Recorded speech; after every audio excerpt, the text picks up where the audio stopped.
You're going to have a challenge out ahead, providing the rest of the money that is. What we're working to do is make sure that every stage between the moment we identify that a project has successfully been chosen for funding, and the moment we get to cut the ribbon, even if it's a future secretary who gets to do the honors, that we and there'll be a Republican there also. But they're more than welcome. It's important. That we compress anything that can be. Terry, there is a little matter out there about Buy America, a 1983 waiver that was granted by the then Transportation Department. That is still in place.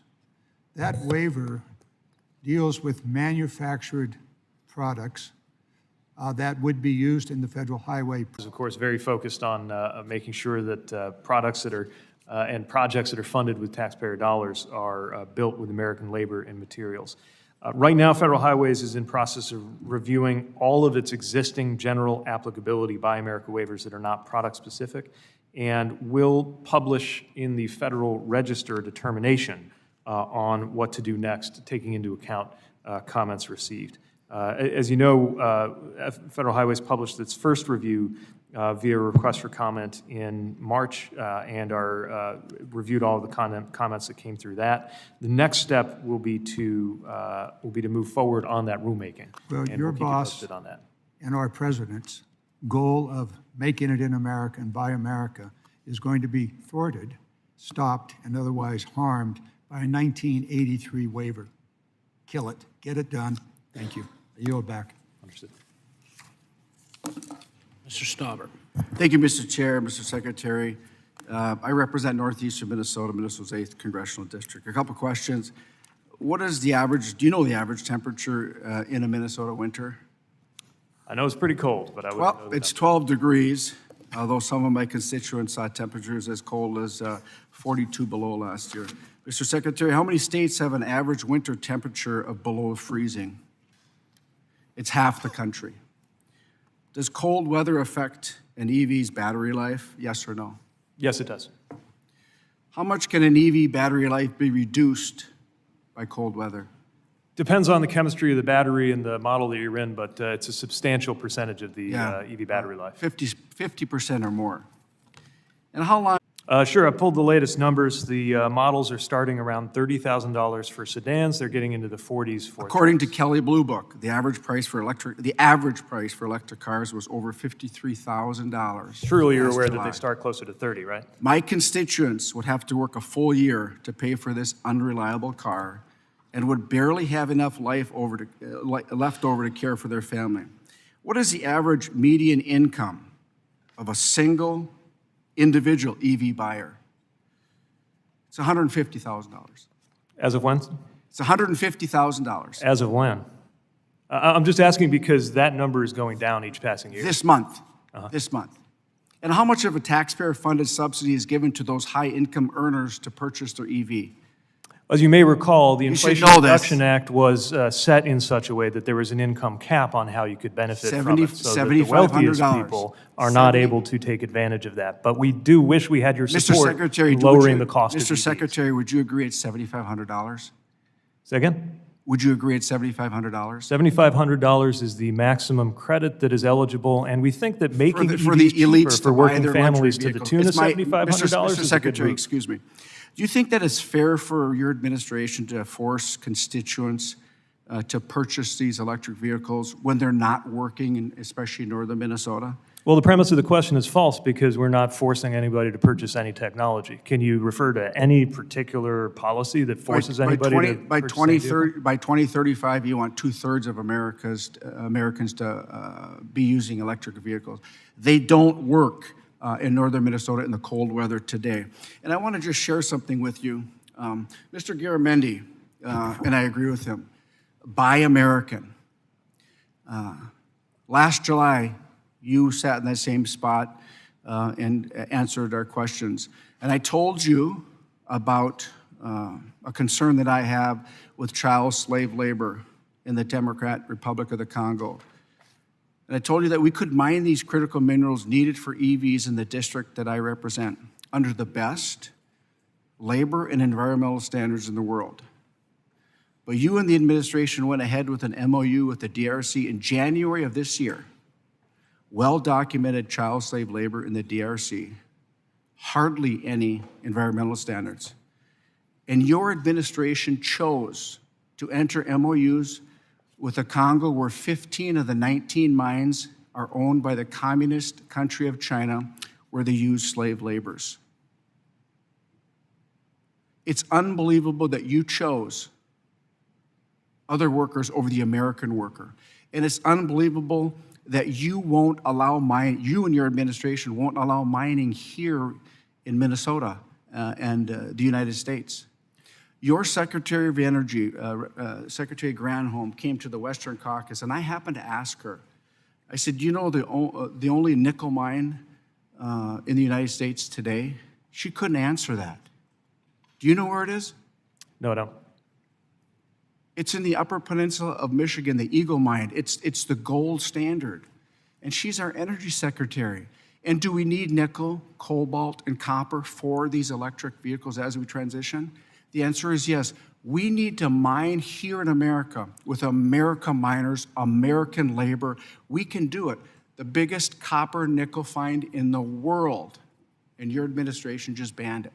Union labor, Mr. Secretary, that we want in your administration took the union labor off mining. And not only in northeastern Minnesota, but across this country. Because today, this administration, they cannot give one example of allowing a mine to be opened in this country. And I yield back. Mr. Johnson.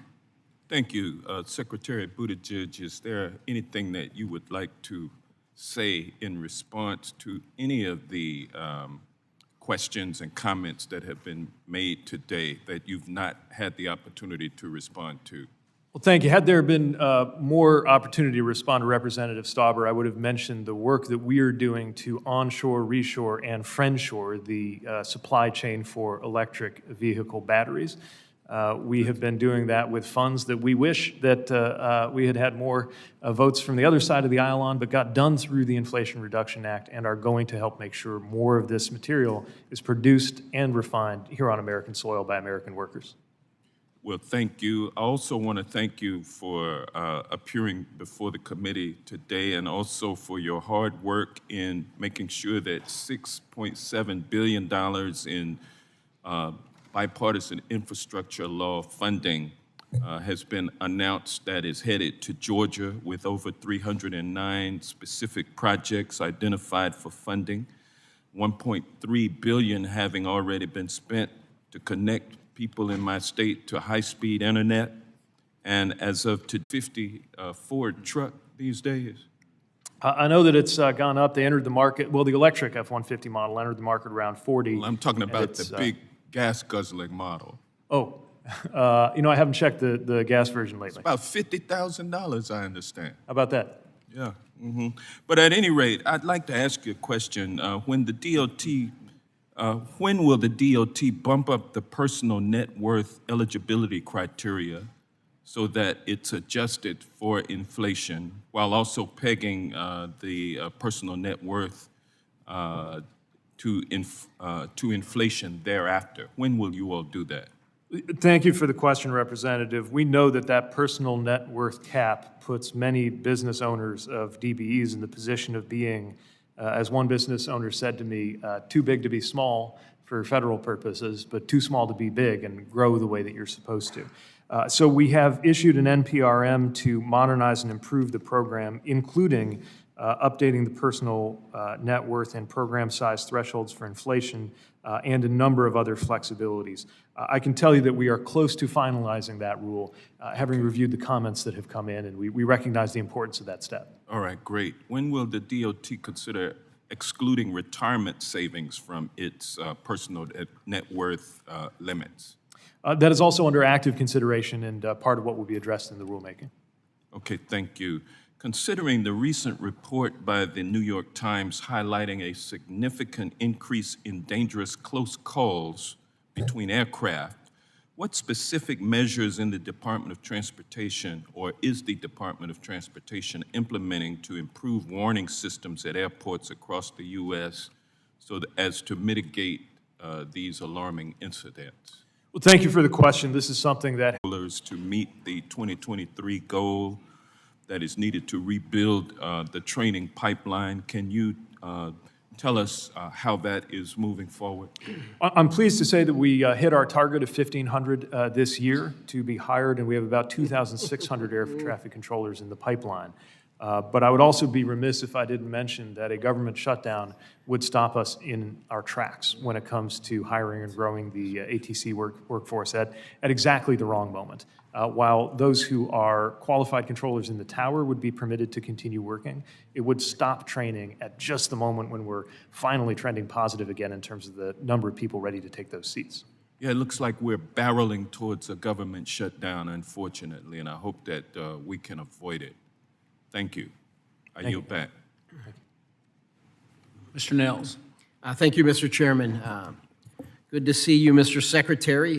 You have $66 billion, 66 with a B, for rail and IIJA. That's a lot of money at your department's discretion. The California high-speed rail project started 15 years ago.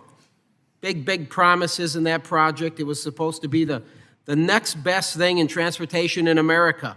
And for the record, I just want to let you know and everybody know that I support high-speed rail in America. I just don't support this project. And here's why. I have a document here. It's the California High-Speed Rail Peer Review Group letter from March 23rd, 2023. And I'd like to submit it for the record. Are you familiar with this document, sir? I can't recognize reporting. Yeah. This document is nothing more than, it's an SOS warning to cancel the California high-speed rail project because it's riddled with billions in cost overruns. The numbers in this document almost make it seem criminal. And I'm going to quote directly from the letter written to the board members.